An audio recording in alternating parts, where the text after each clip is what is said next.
ایک دفعہ بنی اسرائیل کے کچھ لوگوں نے حضرت موسیٰ علیہ السلام کو بدنام کرنے کے لیے ایک فاحشہ اور بدکار عورت کو کثیر رقم دے کر اس بات پر آمادہ کر لیا کہ وہ مجمع عام میں موسیٰ علیہ السلام پر زنا کی تہمت لگا دے کہ موسیٰ علیہ السلام نے میرے ساتھ زنا کیا ہے۔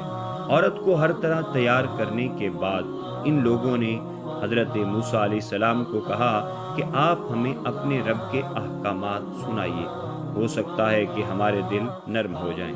حضرت موسیٰ علیہ السلام اس بات پر بڑے خوش ہوئے کہ خود ہی احکامات الہی کے سننے کی انہوں نے اپیل کی ہے۔ چنانچہ سب بنی اسرائیل چھوٹے بڑے جمع ہو گئے اور حضرت موسیٰ علیہ السلام نے بیان شروع کر دیا۔ دوران بیان جب آپ علیہ السلام نے زنا کی حرمت اور شناعت بیان کرتے ہوئے اس کی حد شرعی بیان کی تو ان معززین نے سوال کیا کہ اگر آپ خود زنا کریں تو کیا کرنا چاہیے؟ آپ علیہ السلام نے فرمایا کہ اگر میں بھی زنا کروں تو مجھے بھی سنگسار کیا جائے گا۔ وہ کہنے لگے کہ ہمیں معلوم ہوا ہے آپ نے خود زنا کیا ہے اور اس کی گواہ وہ عورت خود موجود ہے۔ وہ لوگ فوراً اس فاحشہ عورت کو مجمع کے سامنے لے کر آئے کہ یہ ہے وہ عورت۔ آپ علیہ السلام نے اس عورت کو قسم دے کر پوچھا کہ سچ سچ بتا۔ اس عورت پر خدا کا خوف کچھ اس طرح طاری ہوا کہ اس نے ساری حقیقت واضح کر دی کہ مجھے تو فلاں فلاں نے اتنی رقم لے کر بہتان کے بدلے دی ہے، لیکن اب میں خوف خدا کی وجہ سے توبہ کرتی ہوں۔ مخالفین شدید شرمندہ ہوئے اور موسیٰ علیہ السلام کی عزت اللہ نے رکھ لی۔ قرآن میں فرمایا وَقَانَ عِندَ اللَّهِ وَجِيهًا، وہ تو اللہ کے نزدیک بڑے معزز تھے۔ حضرت موسیٰ علیہ السلام اب روتے ہوئے سجدے میں گر گئے۔